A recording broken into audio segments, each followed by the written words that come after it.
नमस्कार। एरर पढ़ रहे थे हम लोग और एरर में कुछ चीजें जो यहाँ पे देख रहे हैं आप लोग, ये चीजें हम लोगों ने पढ़ ली थी, मगर एक बार फिर से इसको हम लोग देखेंगे थोड़ा सा, और उसके बाद चीजों को धीरे धीरे सिंप्लीफाइड करेंगे और कुछ चीजों को समझेंगे क्या हो रहा है, कैसे हो रहा है, क्यों हो रहा है। ठीक है, फिजिक्स का सबसे बड़ा फंडा यही होता है ना, कैसे हो रहा है अगर एक लोग जान जाएंगे तो फिजिक्स उनके लिए बहुत आसान हो जाती है। ठीक है, पढ़ते रहिए, कंटिन्यूअस पढ़िए। ठीक है, अब यहाँ पे लेक्चर हम कंटिन्यूअस लेके आएंगे क्योंकि अब गैप नहीं होगा। मैं मोस्टली कोशिश यही कर रहा हूँ कि अब गैप ना हो। आपको हफ्ते में 3 लेक्चर खूब आराम से दे दिए जाएंगे। एक हफ्ते में 3 लेक्चर, एक लेक्चर आ चुका है, आज ये दूसरा लेक्चर है इसका एरर का। तो मैंने टारगेट बना रखा है कि मिनिमम 3 लेक्चर, मिनिमम 3 लेक्चर आप लोगों को एक वीक में दे दिया जाए। ठीक है, और मोस्टली जैसे अगर कोशिश की जाएगी तो 5 लेक्चर जो है मैक्सिमम दे दिए जाएंगे, जिससे आप लोगों की तैयारी बाधित ना हो और समय से आप लोगों का सिलेबस कंप्लीट हो जाए और आप लोग अच्छे से एग्जाम दे रिवीजन करके। तो देखिए, जो एरर हम लोगों ने कल जो पढ़ा था, जो हमारा टॉपिक चल रहा है एरर, उसमें हम लोगों ने एब्सोल्यूट एरर, ठीक है, उसके बाद रिलेटिव एरर,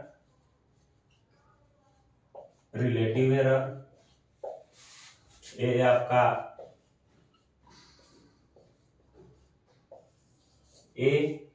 उसके बाद एक परसेंटेज एरर।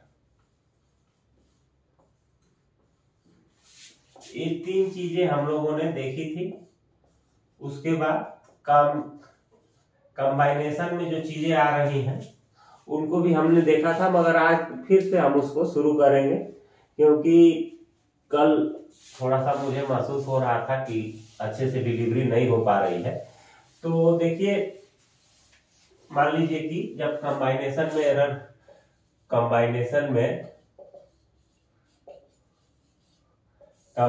में जब एरर का कैलकुलेशन करेंगे, ठीक है, तो मान लीजिए कि कोई एक टर्म है z बराबर a प्लस बी। मान लीजिए कि z जो है एक फिजिकल क्वांटिटी है, कोई फिजिकल क्वांटिटी है या फिर फिजिक्स की क्वांटिटी है, ठीक है। इसका मेजरमेंट करके हम एरर निकाल रहे हैं, मगर जो एरर है वो एरर किस पे डिपेंड कर रहा है? जेड का जो एरर है वो डिपेंड कर रहा है हमारा ए एंड बी पे। ठीक है, तो सबसे पहले हम क्या करेंगे कि ए एंड बी का मेजरमेंट करेंगे और उसमें चेक करेंगे कि ए एंड बी में क्या एरर आ रहा है। ठीक है, और जो एरर आएगा उसी का कंबाइंड, ए और बी में जो एरर आएगा वही कंबाइंड एरर आपका मैक्सिमम में जेड में इंक्लूड हो जाएगा, ऐड हो जाएगा। अब कहने का मतलब ये है कि देखिए, एरर हमेशा मैक्सिमम लेके चला जाता है, कभी भी मिनिमम नहीं मान सकते आप। देखिए, मान लीजिए कि हम यहाँ पे एकदम ट्रू वैल्यू हमारी इस लेवल पे है, इस लेवल पे, ठीक है, ये हमारा ट्रू वैल्यू की है। मिनिमम एरर होने के चांस इतने हैं और मैक्सिमम एरर होने के चांस यहाँ पर है, ठीक है, और ये यहाँ पर, ठीक है, तो ये इतना एरर होने के चांस है और इतना, ठीक है, ये दोनों में। तो एक बार इस केस को आप लोग देखिए कि इसको हटा के मैक्सिमम हम एक बार लेके चल सकते हैं और एक बार हम क्या नाम है, इसको हटा के मिनिमम लेके चल सकते हैं। अब दोनों केस में देखिए, एरर होने के सबसे ज्यादा चांस जो है इस कैटेगरी में रहेंगे, क्योंकि हमेशा अपनी कमजोर कड़ी को ही लेकर चलना चाहिए और कमजोर कड़ी पर ही काम करना चाहिए। जैसे कहा जाता है ना कि आपको अगर फिजिक्स नहीं आ रही है तो आप फिजिक्स 4 घंटा रोज पढ़िए, रिवीजन करिए, उसको अलग से टाइम दीजिए। उसी तरीके से मैक्सिमम एरर हमारी सबसे कमजोर कड़ी रहेगी और हम उसी को लेके चलेंगे। तो यहाँ पे चीजें हो गई, ठीक है। अब आगे चलिए, देखिए इसमें जैसे मान लीजिए कि दोनों जो फिजिक्स की क्वांटिटियां हैं ए एंड बी, फिजिक्स की दोनों क्वांटिटी है ए एंड बी।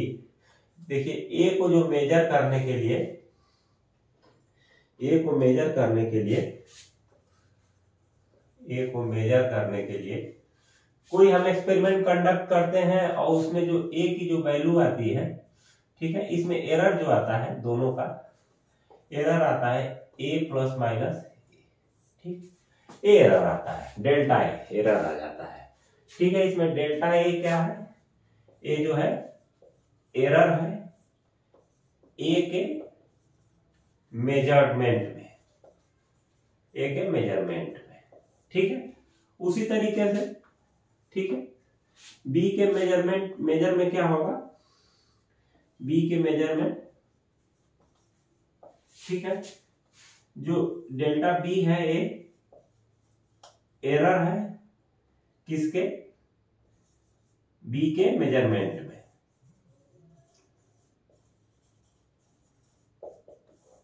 ठीक है। ये दोनों चीजें हैं, इसमें कोई दिक्कत नहीं है, आप लोग इसको संजीदगी से चीजों को देख रहे हैं। अब क्या होता है कि जो कंबाइन एरर हमारा जेड पे आएगा, जो कंबाइन एरर जो है हमारा जेड पे आएगा, वो आएगा यहां से देखिए, तो ए आएगा जेड इक्वल टू, देखिए अब जेड के मेजरमेंट में इन दोनों एरर की वजह से कोई क्वांटिटी, अब इन दोनों एरर की वजह से जेड में भी एरर आ जाएगा, ठीक है। तो जेड में मान लीजिए plus minus delta Z error आ गया। अब इन दोनों को फिर से यहां ऐड कर देंगे,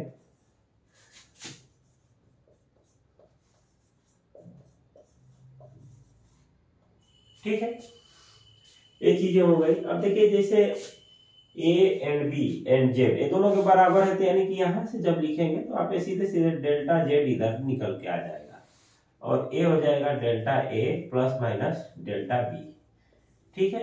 ए हमारा जो है नेटिव है, यही हमारा नेटिव निकल के आया। अब देखिए इसमें जेड की मैक्सिमम वैल्यू कब होगी, देखिए जेड क्या, जेड की, ठीक है, डेल्टा जेड की मैक्स वैल्यू कब होगी, जब ए वाला एरर, ए वाला एरर और ए वाला एरर दोनों ऐड हो जाएंगे, ठीक है। तो जब दोनों ये ऐड हो जाएंगे तो ए हो जाएगा ए प्लस डेल्टा बी, ठीक है, ठीक है। एक तो ये हो गया। अब इसमें एक क्वेश्चन मान लीजिए कि कभी कभी मान लीजिए घुमा के पूछ दिया कि मिनिमम एरर, मिनिमम एरर किस केस में हो जाएगी,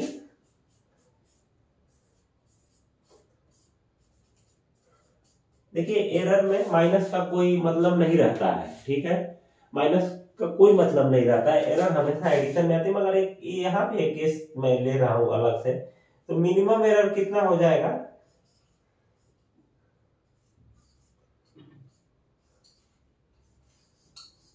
ये मिनिमम एरर हो जाएगा, ठीक है।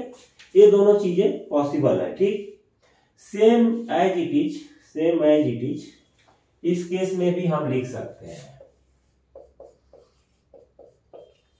ठीक है। ए वाले केस में हम लोग फिर इसमें भी लिख सकते हैं। तो इसमें जो चीजें हैं, इसमें जो चीजें हैं, इसमें डेल्टा जेड जो मैक्सिमम होगा, डेल्टा जेड मैक्सिमम होगा, वो होगा delta A plus delta B, ठीक है। यहाँ पर डेल्टा जेड मिनिमम की भी केस बात कर लेते हैं, वैसे बहुत कहीं पूछा नहीं है, आज तक नहीं पूछा है, तो ए हो जाएगा, ये दोनों चीजें हो गई, ठीक है, ये दोनों चीजें हो गई। अब थोड़ा सा सेम कॉन्सेप्ट हमारा यही रहेगा, सेम कॉन्सेप्ट हमारा यही रहेगा। हम थोड़ा सा क्या कर लेते हैं कि जेड की वैल्यू को, जेड की वैल्यू को थोड़ा सा हम मल्टीप्लीकेशन और इंटीग्रेशन डिवाइडेशन में लेके चलते हैं, ठीक है। तो पहला हम प्रोडक्ट में देखेंगे, प्रोडक्शन नहीं प्रोडक्ट में देखेंगे, ठीक है। तो देखिए Z equal to A multiplied by B, A एक फिजिक्स की क्वांटिटी जेड है, जो ए और बी जो फिजिक्स की क्वांटिटी है इन पे डिपेंड करती है, और वो भी मल्टीप्लिकेशन के फैक्टर में करती है। सेम एज इट इज, मान लीजिए कि जब ए के मेजरमेंट में जो वैल्यू आएगी वो आएगी ए, ठीक है, बी के मेजरमेंट में जो वैल्यू आएगी वो आएगी बी। ठीक है, ये दोनों चीजें हो गई। ठीक, अब जब ए बी के मेजरमेंट में ए एरर आ रहा है, ए के मेजरमेंट में ए एरर आ रहा है, अब जेड का जब इसमें मल्टीप्लीकेशन होगा तो यहाँ पे जेड में भी एक एरर जनरेट होगा जो प्लस माइनस डेल्टा जेड होगा, और यहाँ पे A plus delta A B plus minus delta B ऐसे लिखेंगे। इसको सिंप्लीफाइड करेंगे।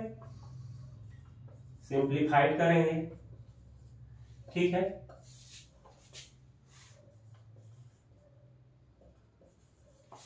ठीक,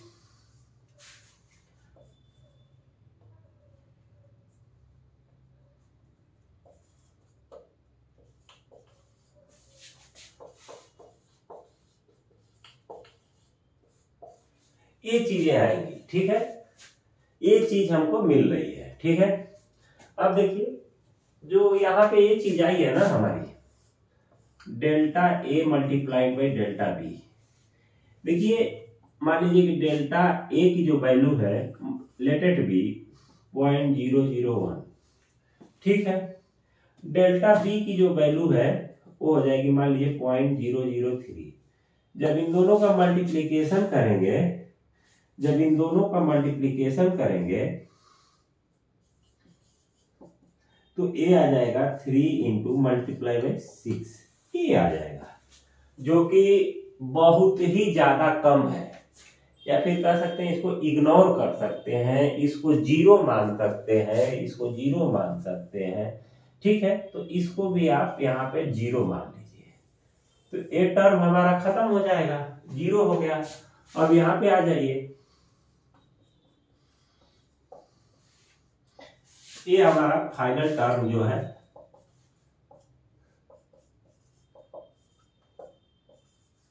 मिला।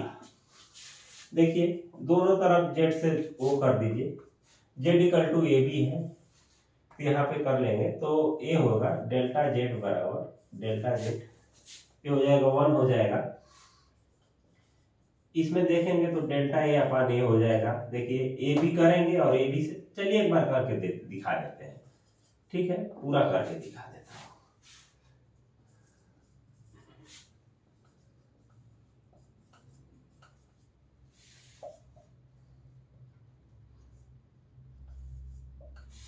ठीक है,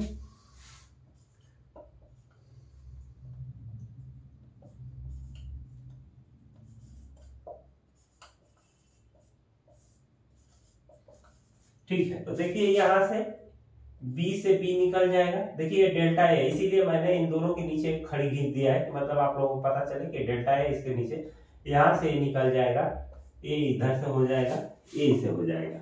ठीक है, 1 plus delta Z upon Z, 1 plus ये हो जाएगा delta A upon A plus minus delta B upon B.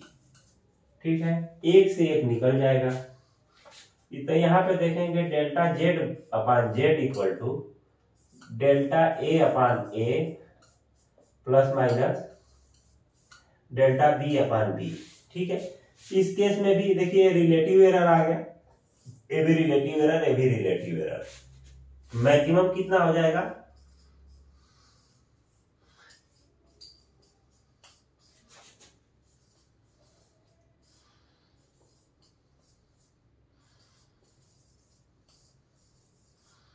ये हमारा मैक्सिमम हो जाएगा। ठीक है, ये चीजें हो गई, तो आपका ये टर्म आ गया, आप लोग इस चीज को देख सकते हैं। ठीक है, ये चीजें हमें समझ में आई। ठीक, उसके बाद आगे चलिए, आगे देखते हैं। तो आगे में क्या है कि इसी को थोड़ा सा और इलेबोरेट करने की कोशिश करेंगे हम लोग, और इलेबोरेशन के बाद एक जनरल टर्म निकालने की कोशिश की जाएगी। जनरल टर्म निकालने का मतलब क्या होता है कि एक जनरल टर्म की मतलब उसको देखते ही इतना सब करने का काम ना लगे और चीजें अच्छे से सिंप्लीफाइड हो जाए। ठीक है, देखिए, ठीक, इसमें कोई दिक्कत नहीं होगी। अब जैसे z इक्वल टू जैसे ए बी था, उसी तरह अगर z equal to A square हो जाए, ठीक है। अब ए स्क्वायर को हम ए इंटू ए भी लिख सकते हैं, ठीक है। ए के मेजरमेंट में हमें डेल्टा ए एरर मिलेगा, 2 बार एरर आएगा, ठीक है। ये चीजें 2 बार आएगी, तो z equal two plus minus delta z, और ए हो जाएगा a plus minus delta a और a plus minus delta a। जब इसको सिंप्लीफाइड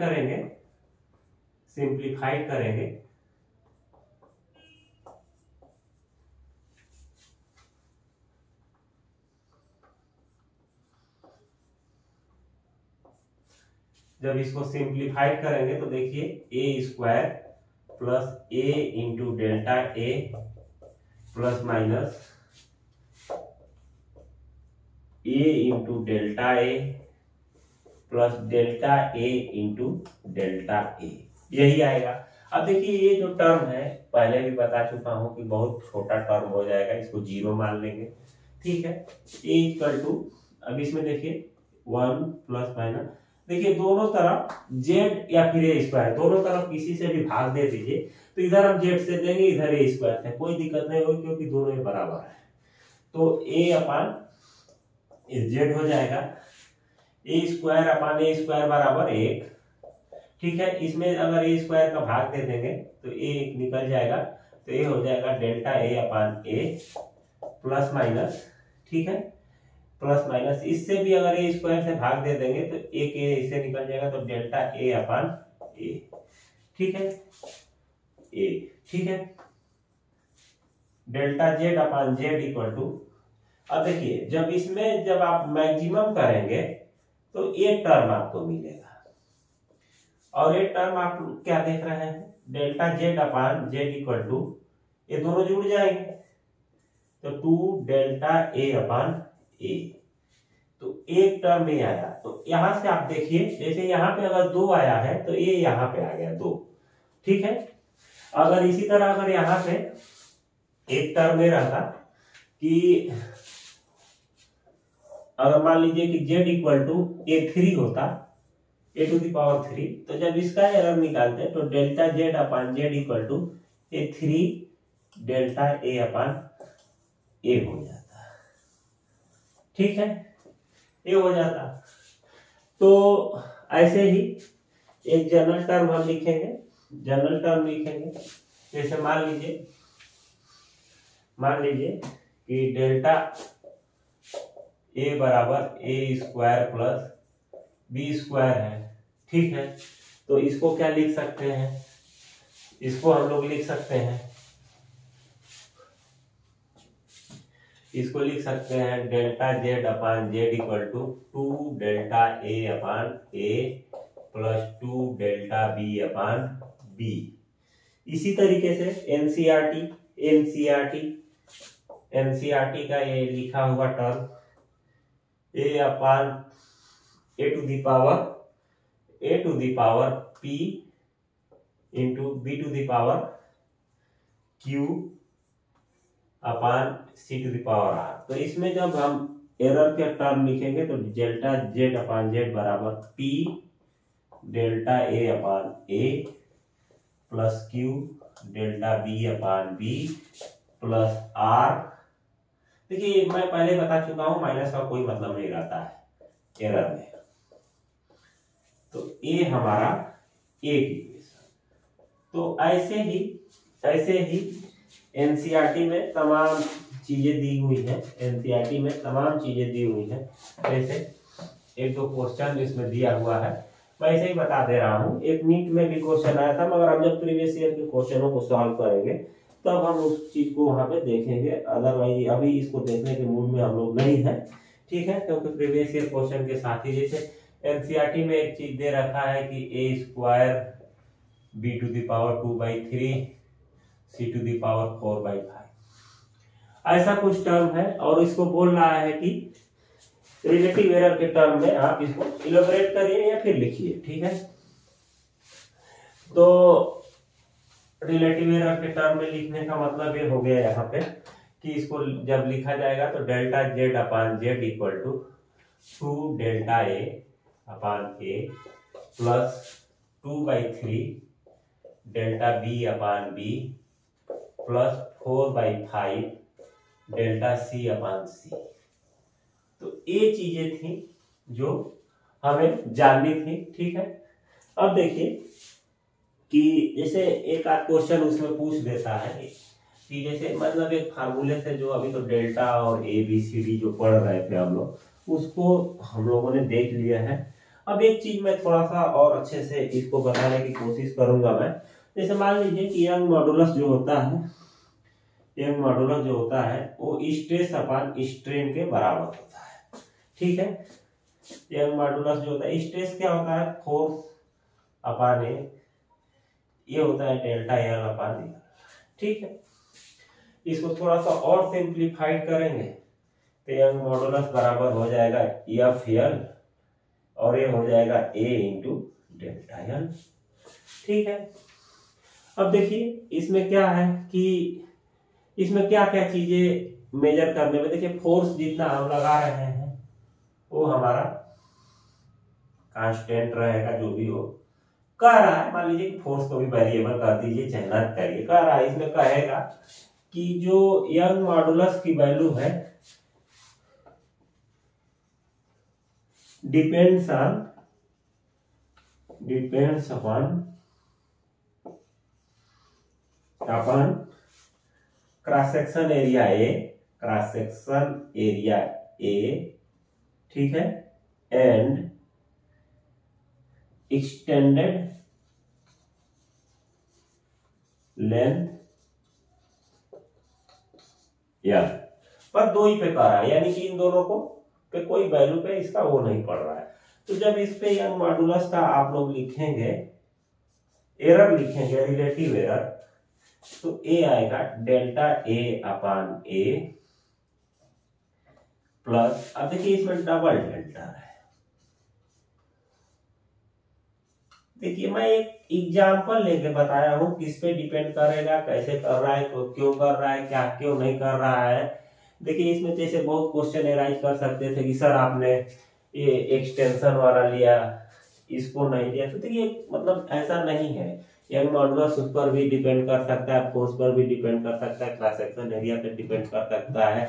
मटेरियल की प्रॉपर्टी होती है और मटेरियल की प्रॉपर्टी जिस पे मन करेगा उस पर डिपेंड हो सकती है, वो उसके नेचर पे है। ठीक है, और वो सबका स्पेसिफाइड रहता है। जब जैसे जैसे हम फिजिक्स पढ़ेंगे वैसे वैसे चीजों को सीखेंगे, तो कोई जरूरी नहीं, बस एक मैंने लिखने के टर्म को समझाने के लिए ये चीजें बताई है।